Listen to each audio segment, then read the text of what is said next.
الحمدللہ وکفا والصلاۃ والسلام علی من لا نبی بعدہ۔ رمضان المبارک کی پرنور ساعات میں قرآن کریم کے خلاصے کے ساتھ حاضر خدمت ہوں۔ آج 18ویں پارے کا خلاصہ بتایا جائے گا۔ 18واں پارہ سورہ مومنون اور سورہ نور پر مشتمل ہے۔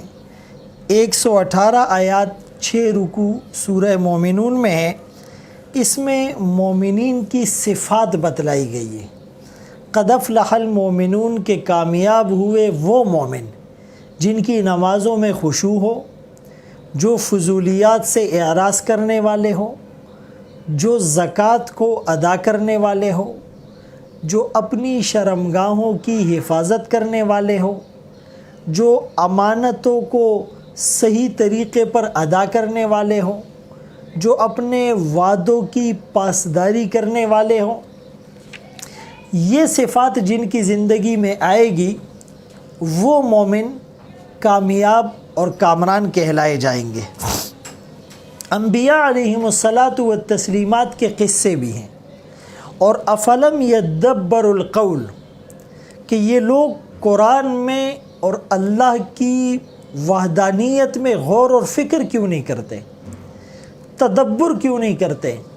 ایک دوسرے موقع پر فرمایا افلا یتدبرون القرآن ام علی قلوب اقفالها۔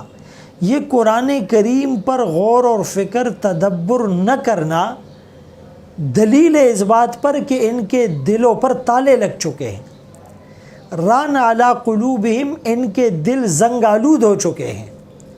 ختم اللہ علی قلوبہم، ان کے دلوں پر مہریں لگ چکی ہیں۔ طبع اللہ علیہ بکفرہم، ان کے دلوں پر سٹیمپ لگ چکی ہے۔ اور اسی طرح اس میں فرمایا کہ یہ رسول کو کیوں نہیں پہچانتے، یعنی جو اظہر من الشمس ہے، جس کی نبوت اظہر من الشمس ہے، جس کے معجزات اظہر من الشمس ہے، جس کے دلائل اظہر من الشمس ہے، اس کو کیوں نہیں پہچانتے۔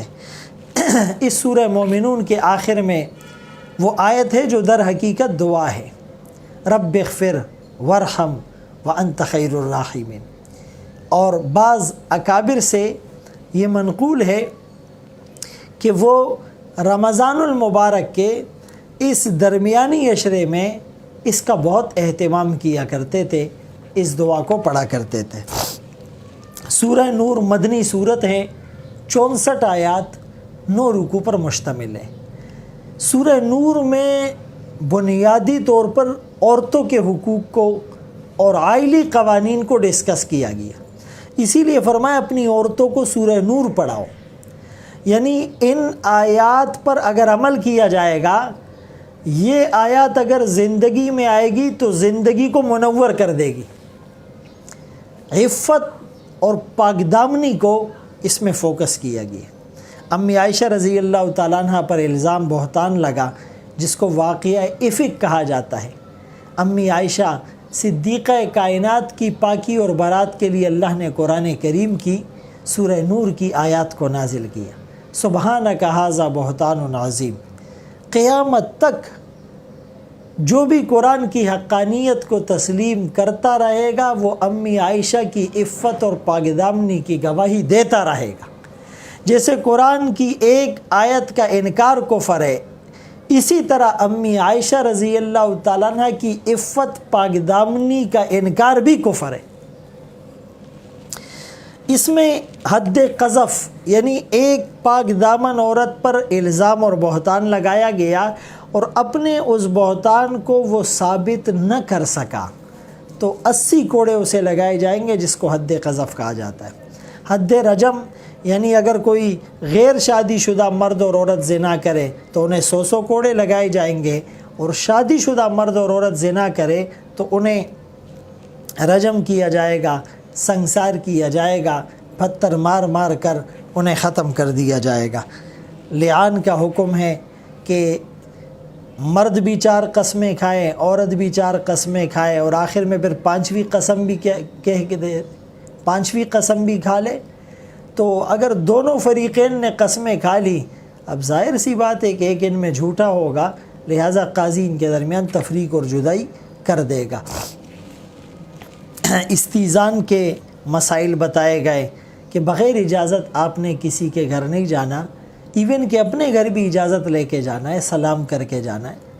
اور 3 اوقات ایسے ہیں جس میں مطلب یہ کہ بہت زیادہ احتیاط کرنی چاہیے، ایک عشاء کے بعد، ایک ظہر قیلولے کا وقت، ایک فجر سے پہلے، کہ ان اوقات میں عموماً انسان اپنے زائد کپڑے اتار کر آرام کرتا ہے، سکون اور اطمینان حاصل کرتا ہے۔ تو ان 3 اوقات میں من قبل صلاۃ الفجر وحین تضعون ثیابکم من الظہیرہ ومن بعد صلاۃ العشاء ثلاث عورات لکم، ان 3 اوقات کو بہت زیادہ فوکس کیا گیا۔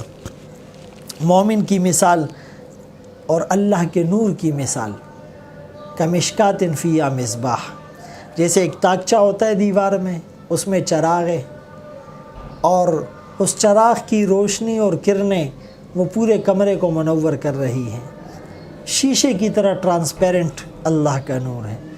اور وہ لوگ جو کافر ہیں ان کے اچھے اعمال بھی سراب کی مانند ہیں، جو دور سے تو پانی دکھتا ہے، قریب جائے تو کچھ بھی نہیں ہوتا۔ سورہ فرقان 77 آیات 6 رکوع پر مشتمل ہے، اور اس میں بنیادی طور پر کافروں کا ایک اعتراض ہے کہ جی رسول کوئی فرشتہ کیوں نہیں آیا؟ تو اس کا جواب دیا گیا لو کان فی الارض ملائکۃ یمشون مطمئنین لنزلنا علیہم من السماء ملکا رسولا، کہ اگر زمین پر چلنے پھرنے والے فرشتے ہوتے تو ہم آسمان سے فرشتے کو نازل کرتے۔ عقل کا تقاضا بھی یہ ہے کہ چلنے پھرنے والے، رہنے بسنے والے سارے انسان ہیں، تو ان کی اصلاح کے لیے جو آئے وہ بھی انسان آئے۔ اللہ ہمیں عمل کی توفیق نصیب کرے۔